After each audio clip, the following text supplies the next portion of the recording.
So welcome to my kitchen again. It's Leona Staples from the Jungle Farm, and we're doing another cooking in Leona's kitchen. So today we're going to do borscht, and I'll be really honest, it's not a soup that I grew up eating, but it is one from Blaine's side of the family. His mom is Polish, and so this actually comes from his Auntie Marie.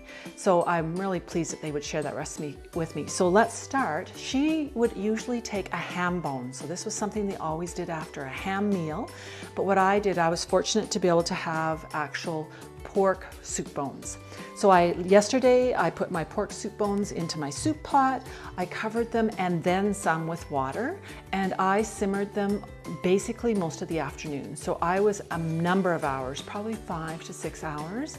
Then I took them off the heat last night, and because it's winter, I could pop them outside in my refrigerator and be able to cool it right down. This morning I brought it in and skimmed off all the fat that had congealed on the top. So just as a refresher, because you might have forgotten, we actually can take them right off the soup bones and cut them up. This is this is one of my soup bones. They are so soft because of all that cooking. So I just peel them off the bones just like that. And I have a garbage here, so I'll just throw the bones in there. And I like to take off any of that extra fat because I don't think I necessarily need that in my soup. And then I just chop that meat up into bite-sized pieces. And this will go in later. So now we have this amazing broth, and I can use that broth to cook all my vegetables beforehand. So now we'll have our meat to go in later, but in the interim, before we put the meat in, we're gonna put in our vegetables. So I cut up in bite-sized pieces again, four carrots.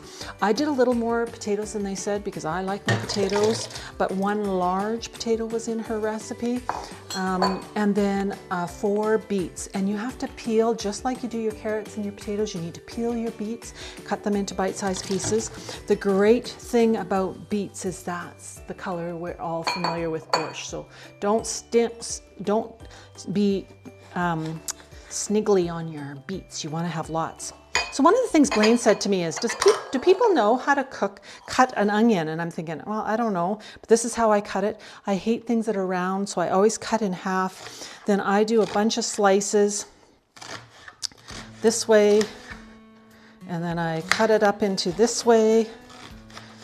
And Blaine does not like that I use steak knives for this, but I'm not a knife person. Invariably, I cut myself, so I like my little serrated steak knives. So I'm going to take my onion. If you are doing it with stewing meat, which is one of the recommendations you can do with if you don't have a ham bone, you could have cut up your onions and cooked them with your stewing meat.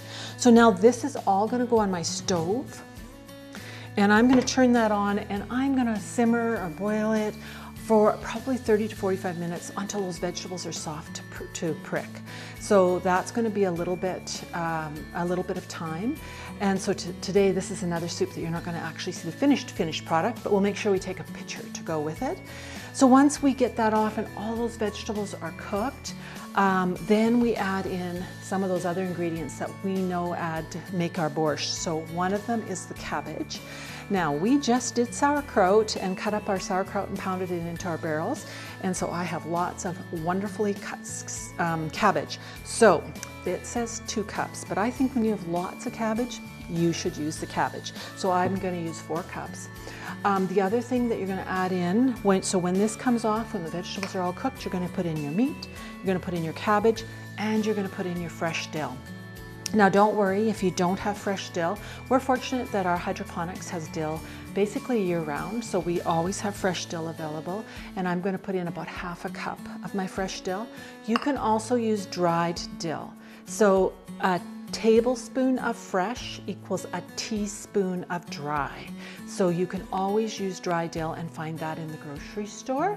So we're going to put that in, simmer it for about 15 minutes, pour it into our bowl. And let's not forget to add a dollop of our sour cream, a little bit of that fresh dill again on the top of it, and it'll be ready to eat.